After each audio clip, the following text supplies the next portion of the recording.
What's up, guys? It's Justin and Trish Davis from Refine Us Ministries, and we're pumped to be able to spend just a few minutes with you today answering some questions that you guys have submitted to us over the last few months.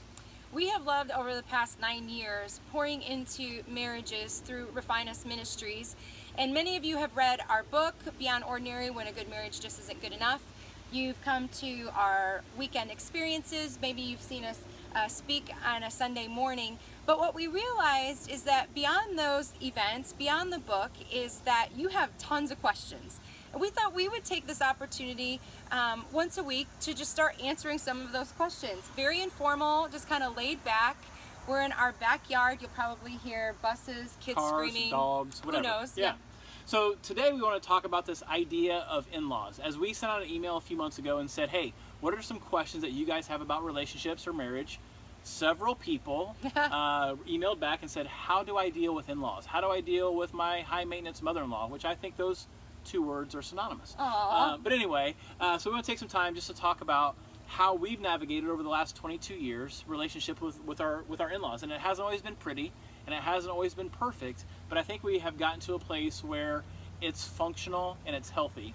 And I'll say this, I'll kind of start, and then you can chime in here in a few minutes. But I think for me, one of the things that I recognized early on in marriage is it was easy for me to expect Trish's family to function like my family. Like I would go into events, I would go into holidays and think, well, this is how my family is. This is how her family should be. This is how we open Christmas presents on Sunday morning or on Christmas morning. Here's how you should open Christmas presents on Christmas morning.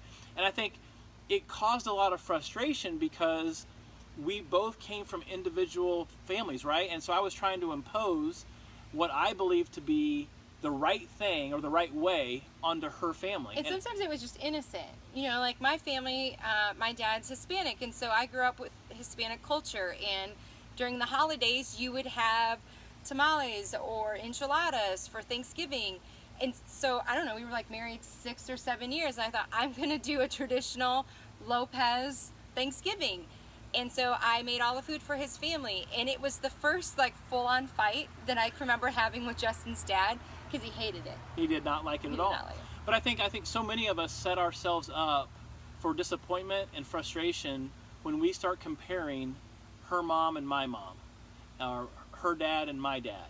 And I think when you live in comparison, whether it's on Instagram or Facebook or even in your family, you lose joy. Yeah. And so many families are not living in the fullness of all that they could be because you're throwing up to your husband what his mom isn't. You're throwing up to your wife what her dad should be. And you're comparing your relationship with your parents to your spouse's relationship with their parents. And that was a huge thing for us. And one of the hard lessons we had to learn, and we've been married for 22 years now, is the families that we grew up in and then we got married are no longer those families. My parents divorced about a year into Justin and I getting married, and Justin's parents divorced after 36 years. And so both sets of my parents remarried, and so now there's a whole new set of parents on the in-law side that we've just had to navigate. And I think the biggest lesson that I've learned to keep those relationships healthy and moving forward is really learning how to appreciate them for who they are. For example, my mom, she has the love language of buying gifts. So she's not Which is my favorite love language. Yeah, that's why you love her. Yeah, she buys me gifts. She's not a get on the floor, play with my toddlers type of grandma. It's just not how she's wired.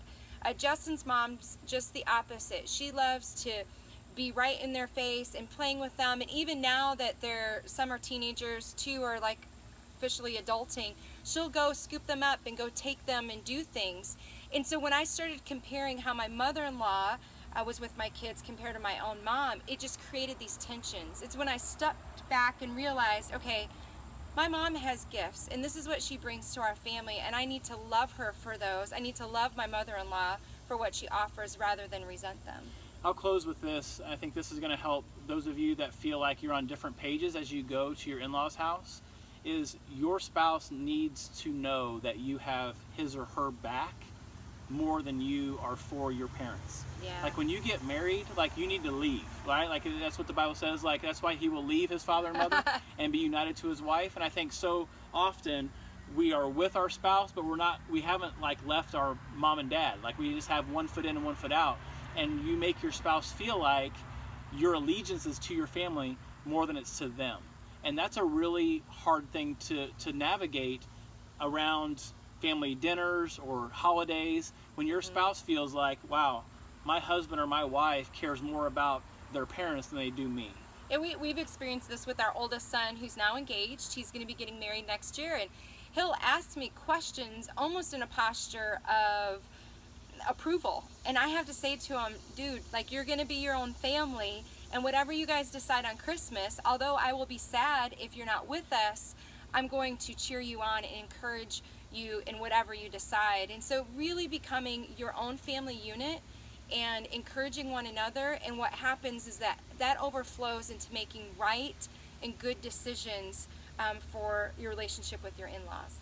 Well, this has been fun, guys. Thanks so much for tuning in. I hope it's been helpful for you, no matter where you are in your relationship with your in-laws. Maybe we just made your relationship with your in-laws worse because you didn't know you had problems until we just brought them up.